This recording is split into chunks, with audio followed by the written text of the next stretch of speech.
If you lost $70 billion in a single year, most people would call it a quits. Mercy's son didn't. He doubled down. This is the man who went from pig farms in rural Japan to the richest person on earth, to the biggest personal losser of wealth in the history, and then back again with the single greatest tech bet ever made. A $20 million check into Alibaba turned out to be $100 billion. A payday so massive it saved his empire from collapse. But here's the twist. For every Alibaba, there's a WeWork. For every visionary leap, there's a spectacular flameout. And Sun doesn't run from it. He keeps betting bigger and bigger. So is he genius who can see the future? Or just the world's boldest gambler? Let's find out today. But before it, I'm Shain Chimali, marketing student studying in New York City. In this channel, I break down marketing, tech and AI from a Gen Z lens. Subscribe and follow me on Insta for daily updates. Now let's get started. He was born in 1957 in a poor Korean immigrant family in Japan.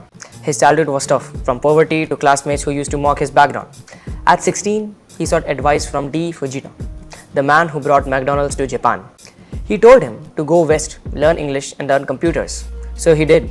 He landed in California through high school and entered Berkeley. There he invented Pocket Translator and sold it for sharp $1.7 million. While still a student, he hustled arcade machines into dorms.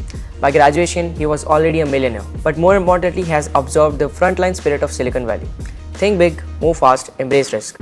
That mindset would define everything that followed. Back in Japan, Sun founded SoftBank in 1981. At first, software distribution and computer magazines. But by the mid-90s, he saw the internet wave before anyone else. He bet on Yahoo, launched Yahoo Japan, bought tech trade shows, and went on spree of internet investments. By 1999, SoftBank was worth billions. Sun himself briefly overtook Bill Gates as the richest person on planet. And then the dot-com bubble burst. SoftBank value collapsed by more than 90%. Masa personally lost more money than anyone in human history. $70 billion wiped out of the market. But through that rubble, he held on to one bet, a tiny Chinese startup called Alibaba. When he first met Jack Ma, Alibaba had no revenue, no plan. Sun invested $20 million purely on instinct.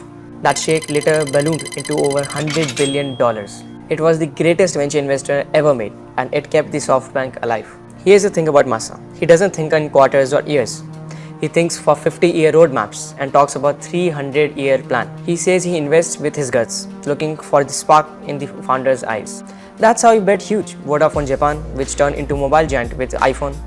ARM, the chips designer behind every smartphone in this planet. Supercell, Flipkart and many more. But the same style leads to spectacular misses.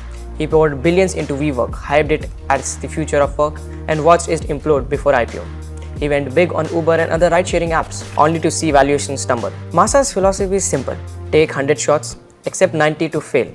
But the 10 that will hit will pay for all the rest. And he keeps firing the shots. In 2017, Sun went even bigger. The Vision Fund, a $100 billion war chest backed by Saudi Arabia, Abu Dhabi, Apple and many more companies. It was the largest venture fund in the history.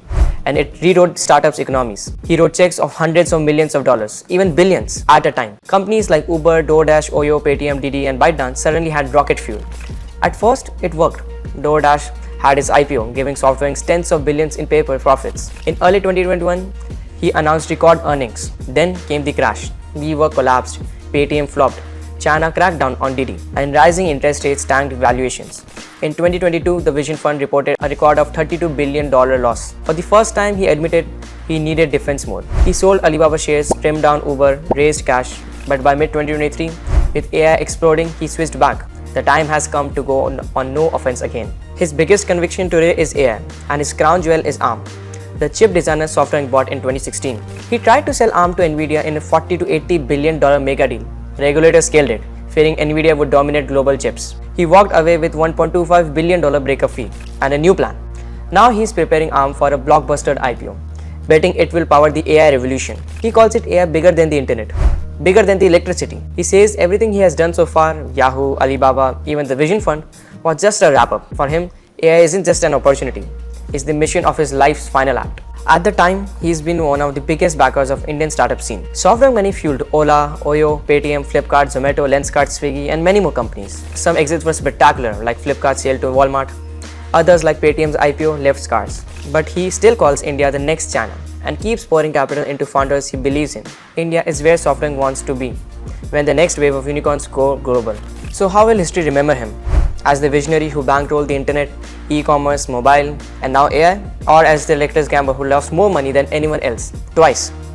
The truth, he's both. the man who lost 70 billion, and the man who made 100 billion and never stopped betting. At 67, he is still a challenger. He is still rolling the dice, and this time he's putting all on AI. If you want more breakdowns like this, comment down below breakdown. Thanks for watching. See you in the next one.